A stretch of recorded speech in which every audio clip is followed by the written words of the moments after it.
హెబ్రీయులకు రాసినటువంటి పత్రిక 5వ అధ్యాయము అసలైన సత్యము వాక్య ధ్యానానికి ప్రేమతో మీ అందరినీ ఆహ్వానిస్తూ ఉన్నాము.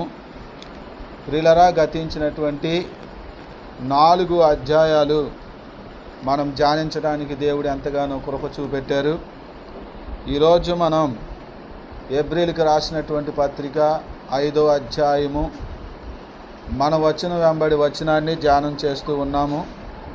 అందరూ కూడా శ్రద్ధగా విని సత్యాన్ని తెలుసుకుని యేసుక్రీస్తు ద్వారా మీరు దీవించబడాలని, ఆశీర్వదించబడాలని కోరుకుంటూ ఉన్నాను.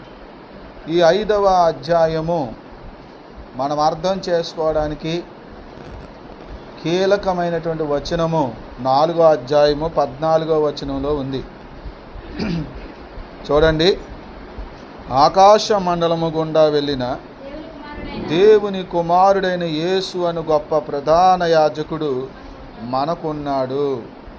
అపోస్తుడైనటువంటి పౌలు గారు యేసుక్రీస్తు ప్రభువారి గూర్చినటువంటి సత్యాన్ని, ఆయన యొక్క ఆవశ్యకతను హెబ్రీయులకు తెలియచేస్తూ ఉన్నాడు. అంటే ఇశ్రాయేలులకు ఆయన తెలియచేస్తూ ఉన్నాడు. ఎందుకంటే యేసుక్రీస్తు ప్రభువారిని ఇశ్రాయేలులు ఆయన్ని మెస్సియాగా, దేవుని కుమారుడిగా ఆయన్ని వారు అంగీకరించలేదు. కాబట్టి ఆయన్ని సిలువ వేసి చంపారు. అయితే అపోస్తులైన పౌలు గారు యేసు ప్రభువారు ఎవరు, ఆయన ఎందుకు మనకు అంత అవసరమై ఉన్నాడు, ఎందుకు ఆయన మనం నమ్మాలి అనే విషయాల్ని ఇశ్రాయేలులకు, హెబ్రీయులని పిలువబడుతున్న యూదులకు స్పష్టంగా తెలియచేయాలని ఆయన సంకల్పించి, యేసు ప్రభువారు మనకలా ఒక మానవుడు కాదు, ఆయన దేవుడై ఉన్నాడని, దేవుని కుమారుడై ఉన్నాడని ఆయన చెప్పడం ఆరంభించాడు. దేవునికి స్తోత్రం కలుగాలి. హల్లెలూయా. ఇశ్రాయేలులు ఈ రోజుకి కూడా యేసుక్రీస్తుని వారు అంగీకరించలేదు. ఈరోజు కూడా యేసు ప్రభుని వాళ్ళు నమ్మట్లేదు, మెస్సియగా నమ్మట్లేదు, దేవుని కుమారుడిగా నమ్మట్లేదు. కాబట్టి వారికి రక్షణ లేదు, వారు నశించిపోతున్నారు. ఈ భూలోకంలో నివసించే ఏ మానవుడైనా, ఆఖరికి ఇశ్రాయేలుడైనా, ఎవరైనా సరే వారు రక్షణ పొందాలి అంటే యేసుక్రీస్తును తప్పనిసరిగా విశ్వసించాలి. యేసు లేనిదే ఎవరికీ పరలోకము లేదు. కాబట్టి ఈ గొప్ప సత్యము యూదులైన ఇశ్రాయేలులకు అర్థమయ్యేలాగా చెప్పడానికి అపోస్తులైన పౌలు గారు పూనుకున్నారు. ప్రియులారా, ఇశ్రాయేలీలు యేసుక్రీస్తు ప్రభుని మెస్సియాగా వారు ఎందుకు అంగీకరించలేదు అని మనం ఆలోచన చేయగలిగితే, వారు లేఖనాల్ని వాళ్ళు సరిగా అర్థం చేసుకోలేదు. ఏం చేయలేదండి? లేఖనాల్ని సరిగా అర్థం చేసుకోలేదు. అందుకే వాళ్ళు నశించిపోతున్నారు ఈ రోజుకి. ప్రియులారా, వాక్యము మనం సరిగా అర్థం చేసుకోకపోతే మనము రక్షణ పొందలేం, ఆత్మీయంగా మనం వర్ధిల్లలేం, మేలు కంటే కీడే ఎక్కువ జరుగుతుంది. ఇశ్రాయేలులు కూడా అలాగునే దేవుడు వారికి ఇచ్చిన లేఖనాల్ని వాళ్ళు అర్థం చేసుకోకపోవటం వల్ల యేసయ్యను వాళ్ళు తునీకరించారు. జకర్యా గ్రంథము 9వ అధ్యాయము 9-10 వచనాలు మనం చదివితే, దేవుడు ఎప్పుడో యేసు ప్రభు వారి కంటే ముందే కొన్ని వందల సంవత్సరాల క్రితమే ప్రవక్తల ద్వారా తెలియపరిచాడు దేవుడు.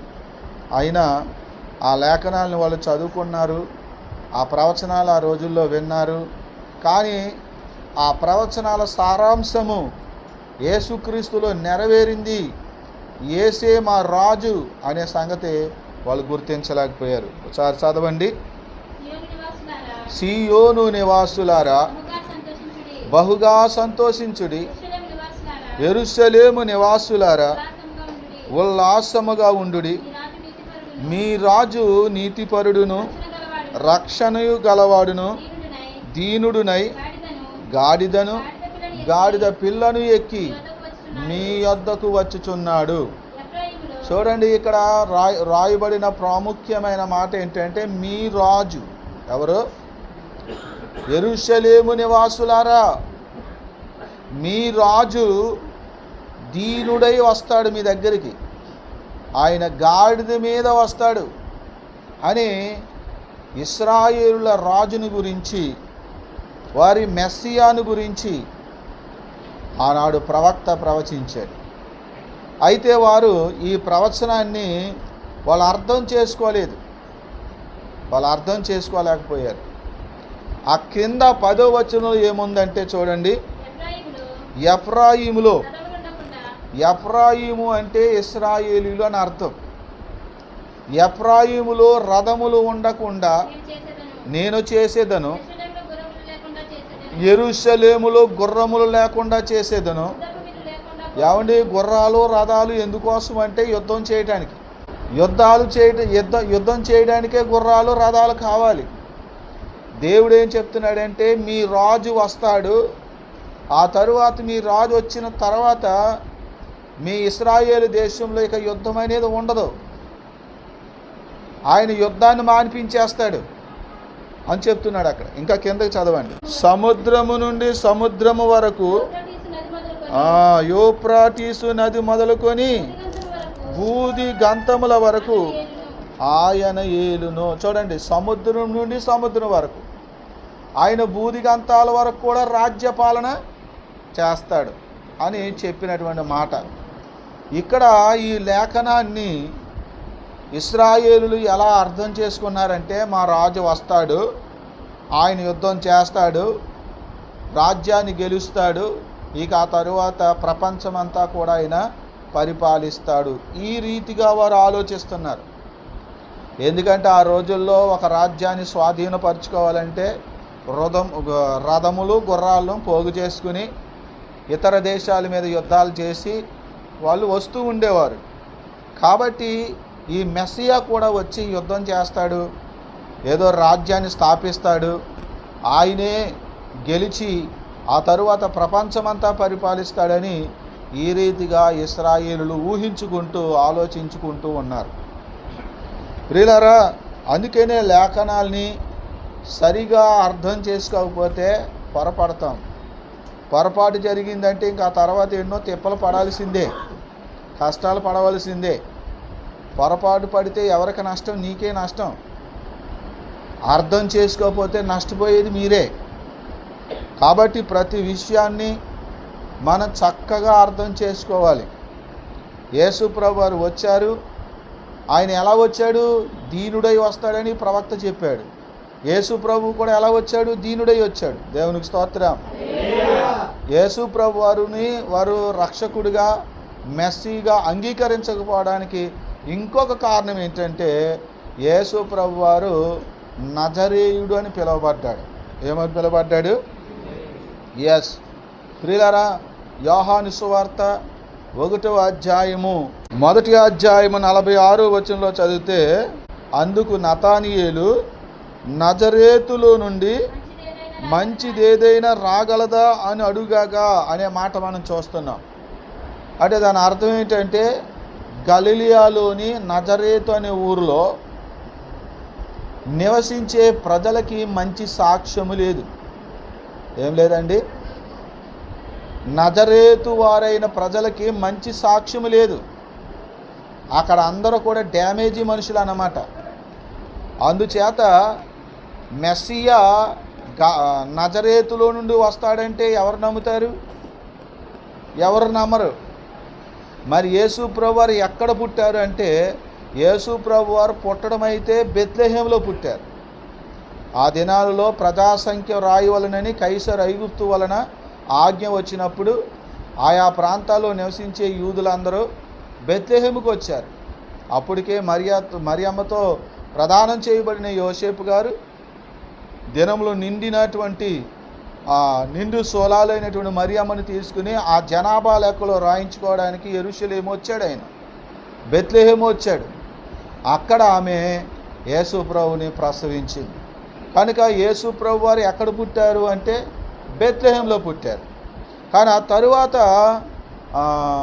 దినాల్లో ఎక్కడికి వెళ్ళిపోయారు వీళ్ళు మళ్ళీ తిరిగి అంటే, తిరిగి యోసేపు గారు నజరేతుకి వచ్చేసారు కాపురం ఉండడానికి. ఎందుకంటే ప్రియులారా, చాలామంది ఈ రోజుల్లో కూడా బ్రతకడానికి ఎక్కడికో ఒక చోటకి వెళ్తారు కదా. ఆయా పల్లెటూరుల నుంచి హైదరాబాద్ వచ్చేసేవాళ్ళు చాలామంది ఉన్నారు. చాలామంది బెంగళూరు వెళ్ళిపోయే వాళ్ళు ఉన్నారు. చాలామంది విదేశాలు వెళ్ళిపోయే వాళ్ళు ఉన్నారు, వాళ్ళ సొంత గ్రామాలను వదిలిపెట్టి. అలాగే మరి ప్రజలు వెళ్తారు కదా. ఇక్కడ ఉన్నటువంటి ప్రజలు కూడా దరిదాపుగా నేను ఇక్కడికి రాకముందే ఓ 10 సంవత్సరాల క్రితమే ఇక్కడ చాలామంది ఆయా ప్రాంతాల నుంచి లేదా 10, 15, 20 సంవత్సరాల ముందే వచ్చి ఈ గ్రామంలో స్థిరపడిన వాళ్ళు ఉన్నారు. అలాగా ఎక్కడెక్కడి నుంచో ప్రజలు వస్తారు తమ బ్రతుకు తెరువు కోసం, ఏదో పని చేసుకోవడానికో, ఉద్యోగం చేసుకోవడానికో, వ్యాపారం చేసుకోవడానికో. కాబట్టి యోసేపు గారు కూడా నజరేతు వెళ్ళారు. ఎందుకు వెళ్ళారు? ఆ నజరేతులో వారు కాపురం ఉన్నారు కనుక ఆ చుట్టుపక్కల ప్రజలందరూ ఆయన చూసినప్పుడు అందరూ ఆయన్ని నజరేతు వాడు అని పిలిచారు. కాబట్టి యేసు ప్రభువారు నజరేయుడు అనే బిరుదు ఉంది కనుక యేసు ప్రభువారు నజరేతులో నుండి వచ్చాడు కనుక నజరేతు వారు ఎవరు కూడా మంచి వాళ్ళు కాదు, డ్యామేజీ మనుషులు. కాబట్టి అందులోంచి మంచి వాళ్ళు ఎలాగొస్తారు అని చెప్పి యేసయ్యను వారు మెస్సియాగా అంగీకరించలేదు. కాబట్టి ఆయన్ని సిలువ వేసి చంపేశారు. ఒకటి, ఆయన దీనుడై గాడిద మీద వస్తాడు అన్న మాట వారు గ్రహించలేకపోయారు. ఆ తరువాత దినాల్లో అంటే ఆ ప్రవచనంలో జకరియా ప్రవక్త ప్రవచించిన ప్రవచనంలో 2 విషయాలు ఉన్నాయి. ఒకటి, ఆయన వచ్చేటప్పుడు దీనుడై వస్తాడు అనే మాట. రెండవది, ఆయన భూదిగంతాలకి రాజ్యపాలన చేస్తాడనే 2 మాటలు ఉన్నాయి. కానీ ఆ 2 మాటలు ఎప్పుడు నెరవేరుతాయి అనేది వారికి తెలీదు. అందుకని వాక్యాన్ని వాళ్ళు ఏం చేయవలసి ఉందంటే పరిశీలనగా చదవవలసి ఉంది. దేవుని వాక్యము ఒక చోట కొంత, మరొక చోట కొంత ఉంటుంది. చూడండి, యెషయా గ్రంథము 28వ అధ్యాయం 13వ వచనం, 34వ అధ్యాయము 16వ వచనం. ఆ యెహోవా గ్రంథమును పరిశీలించి చదువుకొనుడి, ఆ జంతువులలో ఏదియూ లేక ఉండదు, దేని జతపక్షి దాని వద్ద వండక మానదు. చూడండి, ఇక్కడ వాక్యం ఏం చెప్తుందంటే దేవుని యొక్క గ్రంథాన్ని, దేవుని యొక్క వాక్యాన్ని పరిశీలనగా చదువుకోవాలట. ఎలా చదువుకోవాలండి? పరిశీలనగా చదువుకోవాలి. ఎందుకంటే ఏదో అలా చదువుతూ వెళ్ళిపోతే మనకు సరిగా అర్థం కాదు. జకరియా గ్రంథంలోనే 2 ప్రవచనాలు ఉన్నాయి. మొదటి 9వ వచనంలో ఒక ప్రవచనము, 10వ వచనంలో ఇంకో ప్రవచనం ఉంది. 9వ వచనంలోనేమో ఆయన దీనుడిగా వస్తాడనే ప్రవచనము, 10వ వచనంలోనేమో భూదిగంతాల వరకు ఆయన రాజ్యపాలన చేస్తాడు అని. వీళ్ళ రెండింటిని కలిపి చదువుకొని రెండింటిని కూడా వాళ్ళు ఒకే విధంగా అర్థం చేసుకున్నారు కనుక యేసుక్రీస్తుని వారు గుర్తించలేకపోయారు. వారు కంటికి గుడ్డితనము ఆవరించింది. కనుక వాక్యాన్ని పరిశీలనగా చదువుకోవాలి, జాగ్రత్తగా వినాలి. వినేటప్పుడు కూడా జాగ్రత్తగా వినాలి, అర్థం చేసుకోవాలి. ఎప్పుడైనా ఏదైనా ఒక విషయం అర్థం కాకపోతే అడిగి తెలుసుకోవాలి. ఏం చేయాలండి? అడిగి తెలుసుకోవాలి. పలానా విషయము, పలానా వాక్యము అర్థం కాలేదు, నాకు కాస్త చెప్పండి అని అడిగి తెలుసుకోవాలి. ప్రియులారా, అప్పుడు మనం దేవుని సేవకుడు మరింత వివరంగా ఈ మాట చెప్పినా వీళ్ళకి అర్థం అవ్వలేదంటే మళ్ళీ ఏం చేయాలి, ఎలాగ అర్థమయ్యేలా చెప్పాలని ఇంకా డీప్గా చెప్పడానికి ప్రయత్నము చేస్తారు. దేవునికి స్తోత్రం కలుగాక. చూడండి, హెబ్రీయులకు రాసిన పత్రిక 5వ అధ్యాయం 1వ వచనం మనం చదువుకునే ముందు ఈ వివరణ అంతా మనం వింటూ వచ్చాం. ఎందుకంటే యేసు ప్రభువారు దేవుని కుమారుడు మాత్రమే కాదు, యేసు ప్రభువారు దేవుడు కూడా. యేసు ప్రభువారు దేవుడు మాత్రమే కాదు, ఆయన సృష్టికర్త మాత్రమే కాదు, ఆయనే పరిపాలించేటువంటి రాజు. యేసు ప్రభువారు పరిపాలించే రాజు మాత్రమే కాదు, ఆయన లోక పాపాలను మోసుకుని పోయే దేవుని గొర్రెపిల్ల. ఆయన మన కోసం వధించబడిన దేవుని గొర్రెపిల్ల మాత్రమే కాదు, ఆయన మనందరి ప్రధాన యాజకుడు. యేసు లేకపోతే మనకు బ్రతుకు లేదు. యేసు లేకపోతే మనకు నిత్య జీవం లేదు, యేసు ప్రభు లేకపోతే మనకు క్షమాపణ లేదు, యేసు ప్రభు లేకపోతే మనకు మోక్షం లేదు అని కొండ బద్దలు కొట్టినట్లుగా ఇశ్రాయేలుకి తేట తెల్లంగా అపోస్తలుడైన పౌలు గారి వివరించి చెప్తున్నాడు ఈ హెబ్రీయులకు రాసిన పత్రికలు. కాబట్టి ఈ యొక్క 5వ అధ్యాయంలో ఆయన ఏమంటున్నాడంటే, ప్రతి ప్రధాన యాజకుడు మనుష్యులలో నుండి ఏర్పరచబడిన వాడై పాపముల కొరకు అర్పణలను బలులను అర్పించుటకు దేవుని విషయమైన కార్యములు జరిగించుటకై మనుషుల నిమిత్తము నియమింపబడిన, అంటే ప్రధాన యాజకుడు ఎలా నియమించబడతాడో చెప్తున్నాడు. ప్రధాన యాజకుడు చేసే పని ఏంటంటే మనుషులైన వారందరికీ పాపక్షమాపణ కలగటం కోసం ఆయన బలులు అర్పిస్తాడు. దేవుని యొక్క సేవలో దేవునికి మనుషులకు మధ్యలో ఉండి మానవుల పాపముల యొక్క పరిహారం కోసం బలులు అర్పించడానికి ఆయన నియమించబడతాడు. ప్రధాన యాజకుడు ఈ రీతిగా నియమించబడతాడు అనే విషయాన్ని ఆయన చెప్తున్నాడు. రెండవదిగా 3వ వచనంలో చూడండి, చెప్పండి. ఆ హేతువు చేత ప్రజల కొరకు ఎలాగో అలాగే తన కొరకును పాపముల నిమిత్తము అర్పణము చేయవలసిన వాడై ఉన్నాడు. అంటే ఈ లోక సంబంధమైన మానవులు యాజకులైనప్పుడు అహరోను గారితో సహా, ప్రధాన యాజకుడైన అహరోను గారితో సహా ఆయన కూడా ఒక బలహీనుడు కాబట్టి తన పాపాల కోసం కూడా తను బలి అర్పించుకోవాలి. ఎవరు? ప్రధాన యాజకుడు. అయితే యేసుక్రీస్తు వారు ప్రధాన యాజకుడైన యేసు ప్రభు వారు తన కోసం తాను బలి అర్పించుకోవాల్సిన అవసరము లేదు. ఎందుకని? ఆయన పరిశుద్ధుడు. చూడండి, హెబ్రీయులకు రాసిన పత్రిక 4వ అధ్యాయంలో ఆ పైన చెప్తా ఉన్నాడు. చూడండి 15వ వచనం, మన ప్రధాన యాజకుడు మన బలహీనతల యందు మనతో సహానుభావం లేనివాడు కాడు గాని సమస్త విషయములలోనూ, చూసారా, సమస్త విషయములలోనూ మనవలనే శోధింపబడినను ఆయన పాపము లేనివాడుగా ఉండెను. యేసు ప్రభు వారు పరిశుద్ధుడు. ఆయన మనలాగే శోధించబడ్డాడంట. యేసు ప్రభు వారు ఏమయ్యారంటే అండి, మనకలాగే శోధించబడ్డాడట. కానీ ఆయన పాపము చేయలేదు. ప్రియులారా, శోధనలు వస్తాయి. శోధనలు రావటం తప్పు కాదు, అంటే అవి వస్తాయి, సహజమై. కానీ ఆ పాపములో మనం పడిపోకూడదు. పాపంలో పడిపోతే మంది తప్పు, మనం నేరస్తులు. కాబట్టి యేసు ప్రభు వారు కూడా శోధించబడ్డారు. ఆయన కూడా మనకులాగే, కానీ ఆయన ఏ పాపమో చేయలేదు. కనుక ఆయన పరిశుద్ధుడు.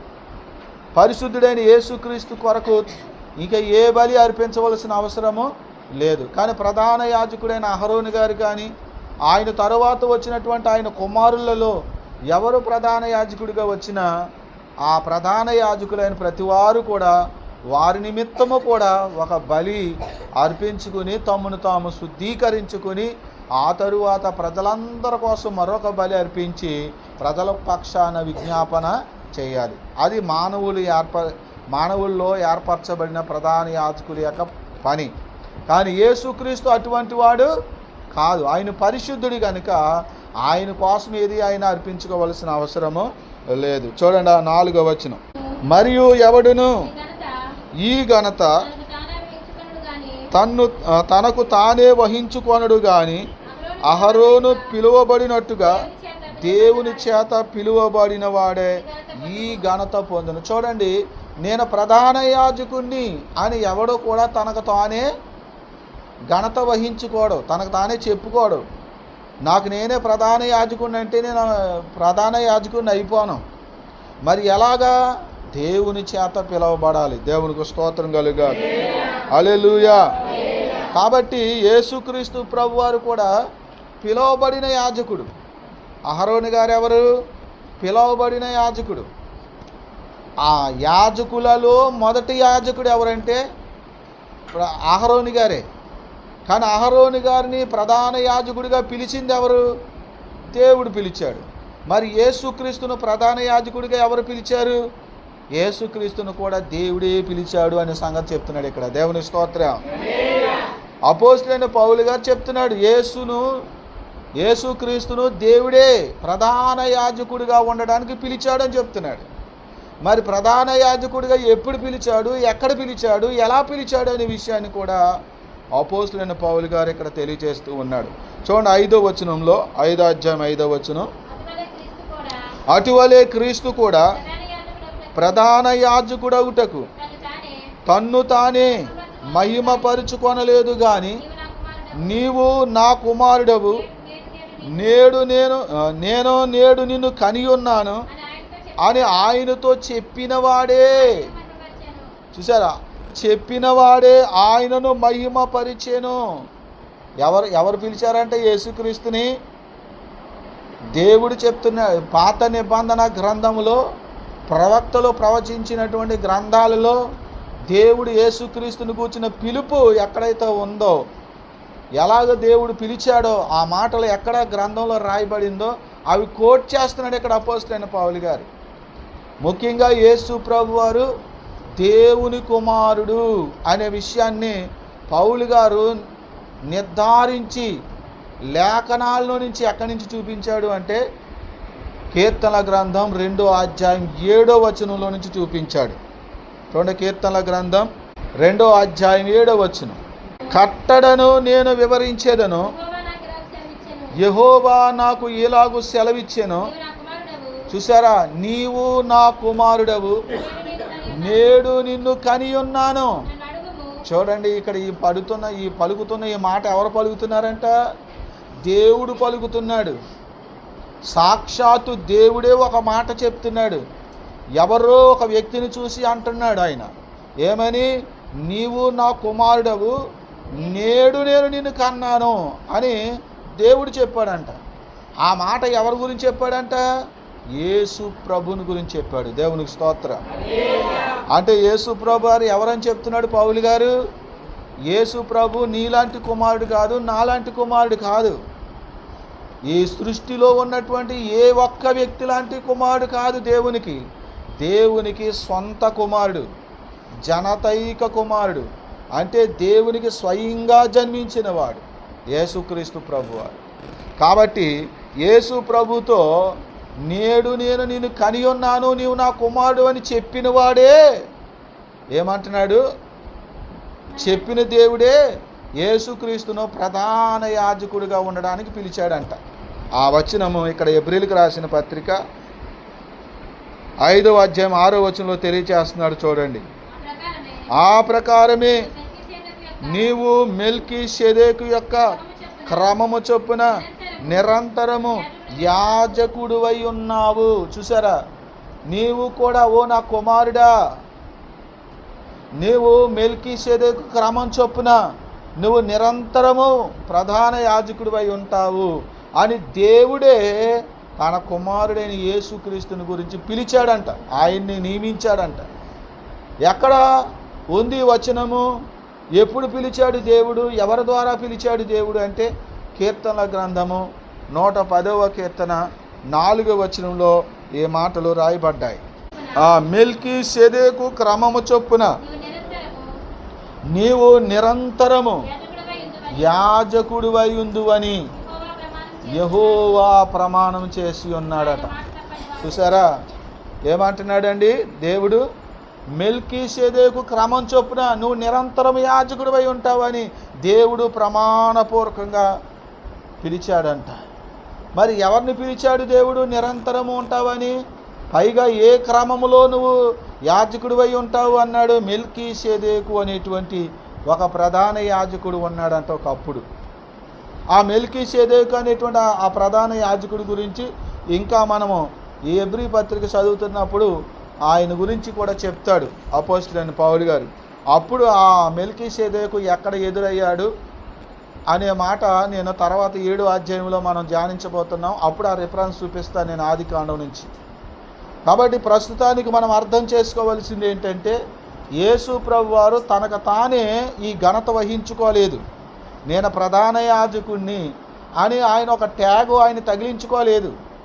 మరి దేవుడే తండ్రి అయిన దేవుడే ఆయన్ని ప్రధాన యాజకుడిగా నియమించాడు. మరి ఇందుకే ప్రధాన యాజకుడు గురించి చెప్పినప్పుడు ఆయన ఏమంటున్నాడు చూడండి 9వ వచనంలో, మరియు ఆయన సంపూర్ణ సిద్ధి పొందినవాడై మెల్కీషెదెకు యొక్క క్రమములో చేరిన ప్రధాన యాజకుడని దేవుని చేత పిలువబడి తనకు విధేయులైన వారందరికీ నిత్య రక్షణకు కారకుడాయని. ఈ మాట చాలా ప్రాముఖ్యమైనది. నిత్య రక్షణకు కారకుడాయను. ఎవరు రక్షణకు కారకుడు? యేసుక్రీస్తు వారు మన రక్షణకు కారకుడు ఆయనే. యేసుక్రీస్తు వారు నీ జీవితంలో లేకపోతే నీకు రక్షణ లేదు అనే విషయాన్ని అపోస్తలుడైన పౌలు గారు చాలా క్లియర్గా చెప్తున్నాడు ఇక్కడ.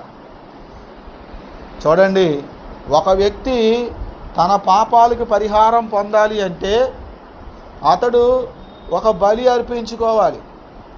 బలి అర్పించుకోవాలంటే బలి పశువు కావాలి. బలి పశువు ఎలాంటి పశువు కావాలంటే నిర్దోషమైనదై ఉండాలి. ఎలాంటిదై ఉండాలి? నిర్దోషమైనదై ఉండాలి. ఏ కల్మషము ఉండకూడదు.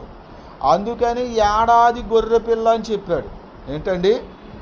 ఏడాదికి మించితే అది మళ్ళీ అపవిత్రం కావచ్చు ఒకవేళ. అంతేకాదు దానికి ఏదైనా తెగులున్నా, గజ్జున్నా, లేకపోతే కన్ను పోయినా, చెవి పోయినా, కాలు పోయినా, గాయమైనా ఏమంటే అది బలికి పనికిరాదు. అందుకనే బలి పశువును మందలోనికి వెళ్ళి అన్నిటినీ పరీక్షించి నిర్దోషమైంది ఏడాది లోపులో ఉన్నదాన్ని ఒక చిన్న గొర్రె పిల్లను బలిగా తీసుకురావాలి. దేవునికి స్తోత్రం. ఎవరికైనా సాధ్యం అది? ఎవరికైనా సాధ్యమా? ఎవరికి సాధ్యము కాదు ప్రియులారా. కానీ మనము మన పాపాలను తీసివేయలేనటువంటి గొర్రె పిల్లలనే తీసుకొచ్చి ఆనాడు ప్రజలు అర్పిస్తూ వచ్చేవారు. అంతేకాదు ఆ గొర్రె పిల్లని తీసుకొస్తేనే సరిపోలే, మళ్ళా దాన్ని దేవుని మందిరంలోనికి తెచ్చి బలిపీఠం మీద దాని రక్తాన్ని ప్రోక్షించడానికి ఒక యాజకుడు ఉండాలి. ఆ యాజకుడు లేకపోతే మన కోసం బలి అర్పించే వాళ్ళు ఉండరు. బలి ఎవరు అర్పించాలంటే మనం అర్పించకూడదు. బలి పశువును మనమే తెచ్చుకుంటాం. కానీ ఆ పశువుని ఎవరు వధిస్తారు? ప్రధాన యాజకులు లేదా దేవుని యాజకులు వధించి దాని రక్తాన్ని తీసుకుని బలిపీఠం మీద దాన్ని ప్రోక్షించి ఆ ప్రజల పక్షాన ధూప వేదిక దగ్గర ధూపం వేసి విజ్ఞాపన చేయగా, ఈ ప్రధాన యాజకుడు విజ్ఞాపన చేయగా ఆ తరువాత ఆ పాపికి క్షమాపణ వస్తుంది. కనుక ఒక వ్యక్తి పాపాలు క్షమించబడాలి అంటే ఒక గొర్రె పిల్ల ఎంత ప్రాముఖ్యమో అంతకంటే ప్రధాన యాజకుడు కూడా ప్రాముఖ్యం. కనుక యేసుక్రీస్తు ప్రభువారు ఆయన గొర్రె పిల్ల మాత్రమే కాదు, యేసు ప్రభువారు ప్రధాన యాజకుడు అనే విషయాన్ని అపోస్తలుడైన పౌలు గారు ఇశ్రాయేలుకు చెప్తున్నాడు. యేసు ప్రాముఖ్యత. దేవుని స్తోత్రం. హల్లెలూయా అని చెప్తూ 11వ వచనంలో ఏమంటున్నాడంటే, ఇందును గురించి మేము చెప్పవలసినవి అనేక సంగతులు ఉన్నవి కానీ మీరు వినుటకు మందులై ఉన్నందున వాటిని విశదపరచుట కష్టము. అంటే మీకు వినికే బుద్ధి లేదు. ఇలాగ యేసయ్య గురించి, యేసు ప్రభు గురించి చెప్పాలంటే చాలా విషయాలు ఉన్నాయంట. అవి చెప్దామని అనుకుంటే మీరు ఎలాగున్నారు? మందులై ఉన్నారు. మీరు సరిగ్గా వినట్లేదు, మీరు అర్థం చేసుకోవట్లేదు, మీకు అర్థం కావట్లేదు. మీరు ఎలాగున్నారంటే ఇంకా మీరు పసిపిల్లల్లాగా ఉన్నారన్నాడు కింద. మనం ఇంకా కింద చదివితే 12వ వచనంలో, కాలమును బట్టి చూచితే అంటే మీ వయసులను బట్టి చూస్తే మీరు బోధకులుగా ఉండవలసిన వారై ఉండగా దేవోక్తులలో మొదటి మూల పాఠములను ఒకడు మీకు మరలా బోధింపవలసి వచ్చెను. చూడండి, ఈనాడు చాలామంది బాప్తీసాలు పొందిన వాళ్ళు, అమ్మ మీరు ఎన్ని సంవత్సరాలు అయింది మీరు బాప్తీసం పొంది అంటే, నేను పొంది 5 సంవత్సరాలు అయింది అనేవాళ్ళు. నేను బాప్తీసం పొంది 10 సంవత్సరాలు అయింది అనేవాళ్ళు. నేను బాప్తీసం పొంది 20 సంవత్సరాలు అయింది అన్నవాళ్ళు. ఇలా చెప్పుకోవాలంటే చాలా పెద్ద కాలమే చెప్పుకుంటున్న విశ్వాసులు ఉన్నారు. కానీ వీళ్ళకి అమ్మ ఆదివారం మానకే అని చెప్పాలి. వీళ్ళకి ఏం చేయాలండి? ఆదివారం మానకుండా దేవుడి మందిరానికి రావాలని మూలపాఠం చెప్పాలి. శుక్రవారం జరిగే ఉపవాస ప్రార్థనకి మానకుండా రావాలని వీళ్ళకి మూలపాఠం చెప్పాలి.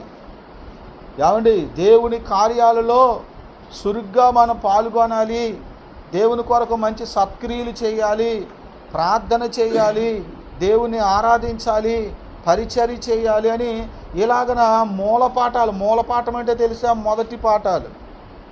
పిల్లల్ని స్కూల్లోకి పంపినప్పుడు వాళ్ళకి ఏం నేర్పాలి?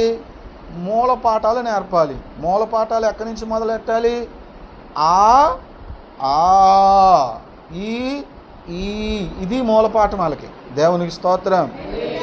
అక్కడి నుంచి రావాలి. ఒక క్రైస్తవుడు ఆత్మీయంగా ఎదగాలి, వర్ధిల్లాలి అంటే అతడు ఆదివారమో శుక్రవారమో సంఘ కార్యక్రమాల్లో మానకుండా క్రమంగా ఎవరో నీకు రావాలి అని చెప్పకుండానే నీవుగా రావాలి అని చెప్పే మొదటి మూలపాఠాలని ఈ రోజుకి 10 సంవత్సరాలు అయిపోయినా, 5 సంవత్సరాలు అయిపోయినా, 20 సంవత్సరాలు అయిపోయినా వాళ్ళకి చెప్పాల్సి వస్తుంది. అంటే వాళ్ళు ఎలాగున్నారంట? దేవుని వాక్యాన్ని చెప్పినా దాని అర్థం చేసుకోలేనటువంటి పసితనంలో వాళ్ళు ఉన్నారంట. కాలాన్ని బట్టి చూస్తే, వయసును బట్టి చూస్తే మీరే అనేకులకు చెప్పవలసిన బోధకుల్లాగా ఉండవలసిన వాళ్ళైన మీరు పసివాళ్ళలాగా ఉన్నారు అని ఆయన చెప్తున్నాడు. అక్కడ మనం ఆలోచన చేస్తే చూడండి, అక్కడ అంటున్నాడు, మీరు పాలు త్రాగవలసిన వారే కానీ బలమైన ఆహారము తినగలవారు కారు, మరియు పాలు త్రాగు ప్రతివాడును శిశువే గనుక నీతి వాక్యములలో అనుభవం లేనివాడై ఉన్నాడు. అంటే నీకు ఇంకా ఆదివారం రావాలమ్మా, అదేంటమ్మా అలా మానేస్తున్నావు, ఏంటమ్మా ఒక ఆదివారం వస్తావు, ఒక ఆదివారం మానేస్తావు, ఇదేంటో శుక్రవారం ఉపవాస ప్రార్థనకు రావాలి, ఉపవాసం ఉంటే ఉపవాసం ఉండి రావాలి, ఒకవేళ ఉపవాసం లేకపోయినా ప్రార్థనకు రావాలి, సంఘ కార్యక్రమాల్లో సంఘ కూటాలు అన్నింటిలో పాలు పొందాలి అని నీకు అస్తమాను చెప్పవలసి వస్తుందంటే అర్థం ఏంటి? నువ్వు ఇంకా పాలు తాగుతున్నావు అంటే, నువ్వు ఇంకా ఆ స్థితిలో ఉన్నావంటే నువ్వు ఇంకా బాలుడివే. ప్రసంగి పరమగీతాల గ్రంథంలో ఒక మాట రాయబడింది, నాకు ఒక చిన్న చెల్లెలు కలదు, ఆమెకి వివాహ వయసు వచ్చినప్పుడు ఆమె విషయమే మేము ఏం చేయాలి అని బాధపడుతున్నాడు ఒక ఆయన. ఎవరున్నారంటే అండి, చిన్న చెల్లి, పెద్ద చెల్లు ఒక ఆవిడ ఉన్నట్టుంది, ఆవిడ విషయంలో బాధ లేదు. మరి ఎవరి విషయంలో బాధ ఉంది? చిన్న చెల్లి బాధ. అదేంటి, చిన్న చెల్లికి వివాహ వయసు వచ్చిన తర్వాత పెళ్లి చేసేయాలి కదా అంటే, వయసు అయితే వచ్చింది వివాహ వయసు, కానీ ఈమెమలేదు, ఎదగలేదు. వివాహానికి కూడా ఒక వ్యక్తి ఎదుగుదల కావాలి. మరుగుజ్జోళ్ళలాగా ఉండిపోతే వాళ్ళకి వివాహం ఎవరు చేస్తారు? ఎవరు చేసుకుంటారు వాళ్ళని? అది కాకపోయినా ఏమండి, మరుగుజ్జోళ్ళని, ఎదుగుదల లేని వాళ్ళని ఎవరు, ఏ పిల్ల వచ్చి పెళ్లి చేసుకుంటుంది? లేకపోతే ఏ అబ్బాయి వచ్చి, ఏ పెండ్లు కుమారుడు వచ్చి పెళ్లి చేసుకుంటాడు కదా? చాలా ఇబ్బంది. ఎదుగుదల లేని పిల్లల విషయంలో తల్లిదండ్రులకు ఎలా ఇబ్బందో, ఎదుగుదల లేని క్రైస్తవుల్లో బట్టి కూడా దేవుని సేవకుడికి, దేవునికి కూడా అంతే బాధ ఉన్నది. కాలం వచ్చేస్తుంది, వివాహ సమయం వచ్చేస్తుంది, వేళల్లో ఎదుగుదల లేదు. ఇంకా ప్రార్థనకి రండి అని చెప్పాలి, ఇంకా దేవుని మందిరానికి రండి అని చెప్పాలి, శుక్రవారం రండి, ఆదివారం రండి, ప్రార్థన చేయండి, పరిచర్య చేయండి, ఆరాధన చేయండి, వాక్యం చదవండి, ఇతరులకు సాక్ష్యం చెప్పండి, పరిశుద్ధంగా జీవించండి, నీతిగా జీవించండి అని ఇలా ఎప్పటికప్పుడు అదే చెప్పవలసి వస్తుంది వీళ్ళకి. అంటే వీళ్ళల్లో ఏమి లేదు, ఆత్మీయ ఎదుగుదల లేదు. కనుక వీళ్ళు వివాహానికి పనికిరారు. అంటే దాని అర్థం ఏంటో తెలుసా? వీళ్ళు ఎత్తబడడానికి పనికిరారు, వీళ్ళు పరలోకానికి ఎత్తబడలేరు, వీళ్ళు విడవబడిపోతారు. విడవబడిపోయిన వారందరికీ నిత్య నరకము అనేది ఉన్నదని మన అందరికీ తెలుసు. పరలోకానికి ఎత్తబడిన వాడైతే ఆ లోకానికి వెళ్ళిపోతాడు. మరి ఇక్కడే ఉండిపోతే ఏమైపోతాడు? కిందనున్న పాతాళంలోనికి దిగిపోతాడు. ఏమైపోతారండి? పరలోకానికి ఎత్తబడకపోతే, అనగా ఆ మధ్యాకాశానికి యేసు ప్రభువారు వచ్చినప్పుడు 7వ బూర ఊదినప్పుడు సంఘము కనురెప్పపాటున ఎత్తబడి మేఘాల మీద వెళ్ళిపోతూ ఉన్నప్పుడు నీవు కూడా ఎత్తబడి మేఘాల మీద నువ్వు పైకి వెళ్ళకపోతే, ఇక్కడే ఉండిపోతే ఇక మీదట నువ్వు పైకి వెళ్ళలేవు, కానీ ఇక మీదట నువ్వు కిందకి వెళ్తావు. ఇప్పుడు కూడా మనం పైకి వెళ్ళగలమా, కిందకి వెళ్ళగలమా? ఇప్పుడు మనం ఏమంటే పైకి ఎగిరితే ఏమవుతాం? మనం మళ్ళా కిందే పడతాం. అంటే మనం ఎంతసేపు కిందకి వెళ్ళిపోతాము తప్ప పైకి ఎగరలేం కదా. అలాగున విడవబడిపోయిన వాళ్ళు ఎవరైనా ఉంటే వాళ్ళు కింద పాతాళంలోకి వెళ్ళిపోతారు. అనగా అగ్నిగుండంలోకి వెళ్ళిపోతారు. కనుక ప్రియులారా, నీ ఆధ్యాత్మికమైన జీవితం ఏ విధంగా ఉంది? నువ్వు ఎంత ఎదుగుదలలో ఉన్నావు? ఎంతగా వాక్యాన్ని అర్థం చేసుకుంటున్నావు? ఎంతగా నువ్వు పశ్చాత్తాపడుతున్నావు? ఎంతగా మార్పు చెందుతున్నావు? ఎంతగా చెడుతనాన్ని విడిచిపెడుతున్నావు? ఎంతగా నువ్వు లోకానికి దూరంగా ఉంటున్నావు? ఎంతగా నువ్వు యేసయ్యకి దగ్గరగా ఉంటున్నావో ఆలోచన చేసుకోండి. ఈ రోజున చాలామంది లోకానికి దగ్గరగా ఉంటున్నారు, దేవుని నమ్ముకుని కూడా దేవునికి దూరంగా ఉంటున్నారు. పాపం చేయటంలో, లోకంలో తిరగటంలో, లోకాశలను కలిగించుకోవటంలో ఈనాడు చాలామంది విశ్వాసులు బిజీగా ఉన్నారు. నిన్న ఒక పాస్టర్ గారు ఫోన్ చేసి మాట్లాడుతూ ఉన్నాడు. ఆయన సంఘంలో ఒక విశ్వాస అంట చక్కగా ప్రార్థన చేసేదట, చక్కగా పాటలు పాడేదట, చాలా కాలం నాటి పూర్వం నాటి విశ్వాస అట. ఆ తరువాత దినాల్లో మరి ఆమె జీవితాలు ఎన్నో కష్టాలు, ఎన్నో బాధలు ఉన్నా వాటి అన్నిటి నుంచి దేవుడు విడిపించాడంట. కానీ నిన్న ఆ డీజే సౌండ్ పెట్టారు కదా, వెళ్తారు కదా, డీజే సౌండ్ వేసుకుని ఈదుల్లో అమ్మట వెళ్తారు కదా, ఈమె డ్యాన్స్ వేస్తుందంట. అయ్యో అని అలా పెట్టారే మొఖాలు, మీరేమన్నా నిర్దోషులా? అక్కడ డ్రమ్ కొడుతుంటే మీరు వెళ్ళిపోవట్లేదా? రోడ్ల మీదకి నడుచుకుంటూ వెళ్ళిపోవట్లేదా చూడటానికి? ఎందుకు వెళ్ళాలి మనం చెప్పండి? ఎన్నిసార్లు చెప్పలేదు మీకు నేను? ఏ మాత్రమైన వాక్యం మీ హృదయాల్లో గుర్తుంటుందంటే కొంతమంది గుర్తుండట్లేదు. గుర్తుంచుకోండి ఒక మాట, దేవుని వాక్యం నీలో గుర్తుండట్లేదంటే నువ్వు నరకానికి పోతున్నావు అని అర్థం. భయం లేదు మనకి ఈ రోజున. ఏముంటుందండి? ఆ డబ్బులు వాయించే వాళ్ళ దగ్గర ఏం చూస్తావు? ఏం చూసి ఏం నేర్చుకుంటావు?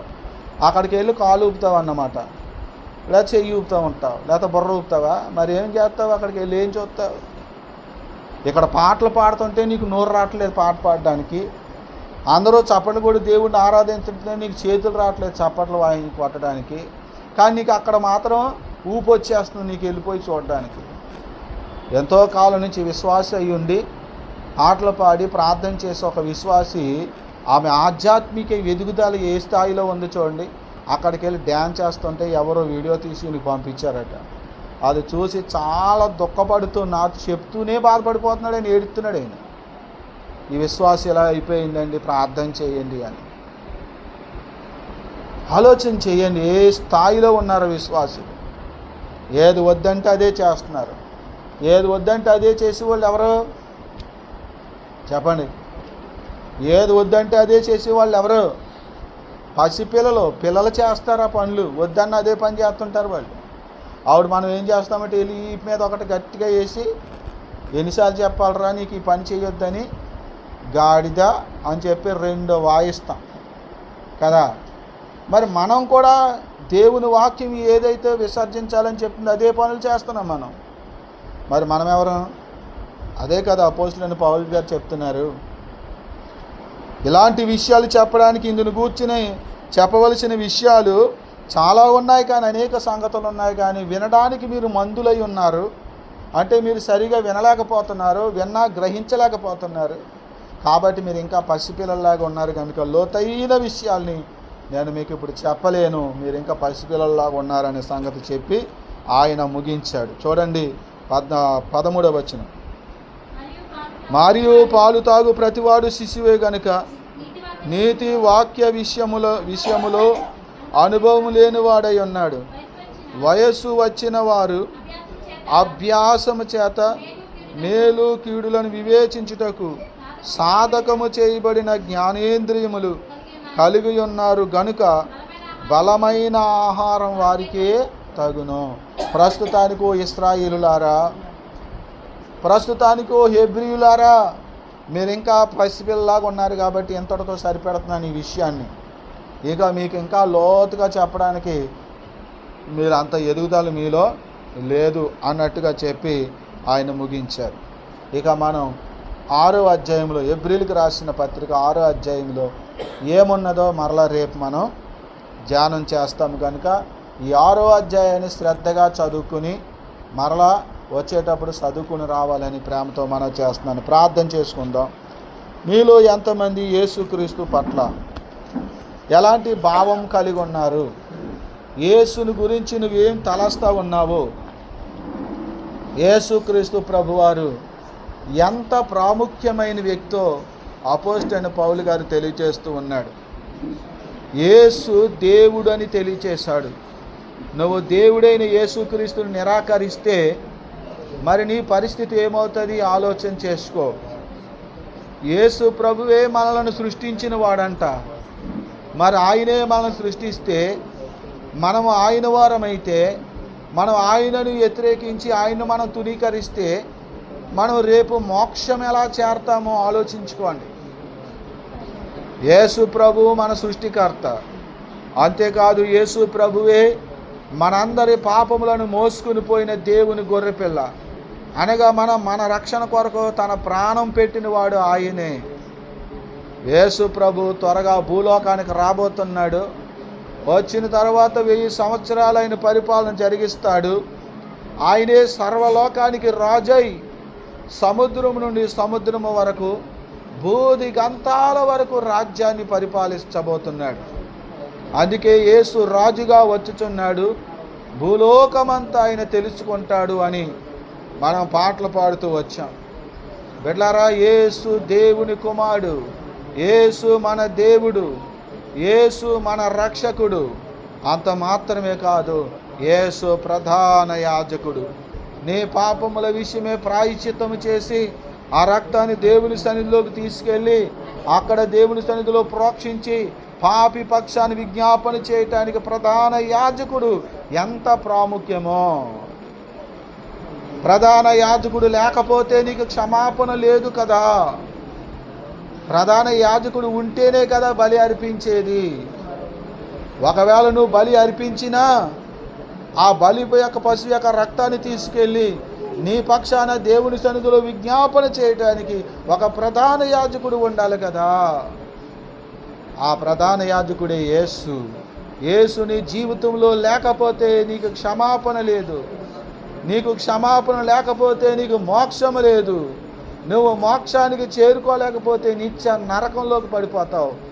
ఈ విషయాన్ని కళ్ళకు కట్టినట్టుగా, కొండ బద్దలు కొట్టినట్లుగా అపోస్తలుడైన పౌలు యూదులకు, హెబ్రీయులకు ఆయన తెలియచేస్తున్నాడు.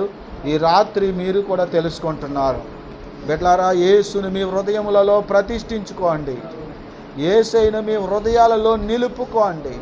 మీ తలంపుల్లో, మీ ఆలోచనలో నిత్యము యేసును గూర్చిన ధ్యానము మీ హృదయాల్లో ఉండనివ్వండి. యేసే మన రక్షణ, యేసే మనకు జీవము, యేసే మనకు బలము, యేసే మన విమోచకుడు, యేసే మన పునరుత్థానము, యేసే మనకు జీవమై ఉన్నాడు. ఈ సంగతి అందరూ గుర్తుపెట్టుకోండి. ఈ రాత్రి మీ హృదయాలను యేసేకి అప్పగించుకోండి. యేసు పాదాల చెంత మిమ్మల్ని మీరు దేవునికి అర్పించుకోండి. యేసయ్యా, నా హృదయంలోనికి రండి. యేసయ్యా, నీవు నా రక్షకుడువు. యేసయ్యా, నీవు నన్ను సృష్టించిన సృష్టికర్తవు. యేసయ్యా, నా పాపాలను మోసుకుని పోయిన దేవుని గొర్రెపిల్లవు నీవే. యేసయ్యా, నా కోసము విజ్ఞాపన చేసే ప్రధాన యాజకుడు నీవేనని నేను నమ్ముతున్నాను ప్రభువా. లేఖనాల్లో రాయబడిన విషయాలను బట్టి, లేఖనాల్లో ముందుగానే చెప్పబడిన ఈ సత్యాన్ని నేను విశ్వసిస్తున్నాను ప్రభువా అని యేసుని మీ హృదయాల్లోనికి చేర్చుకోండి. పిల్లారా, ప్రభువు రాకడ త్వరగా వస్తూ ఉన్నది. త్వరగా మనం ఈ లోకాన్ని విడిచిపెడతాము కనుక, యేసయ్య త్వరగా రాబోతున్నాడు కనుక, ఏ క్షణాన మనం ఈ లోకాన్ని విడిచిపెడతామో కూడా మనకు తెలియదు కనుక, ఇదిగో మనం పరలోకంలో ఉండాలంటే యేసు కొరకు జీవించండి. పసివాళ్ళలాగా జీవించకండి, బాలికల్లాగా ఇంకా జీవించకండి. కాస్త వయసు వచ్చిన వాళ్ళలాగా మనం ఎదుగుదల మనకు కావాలి. మన స్వభావం ఎదగాలి, మన బుద్ధి ఎదగాలి, మన జ్ఞానేంద్రియములు ఎదగాలి.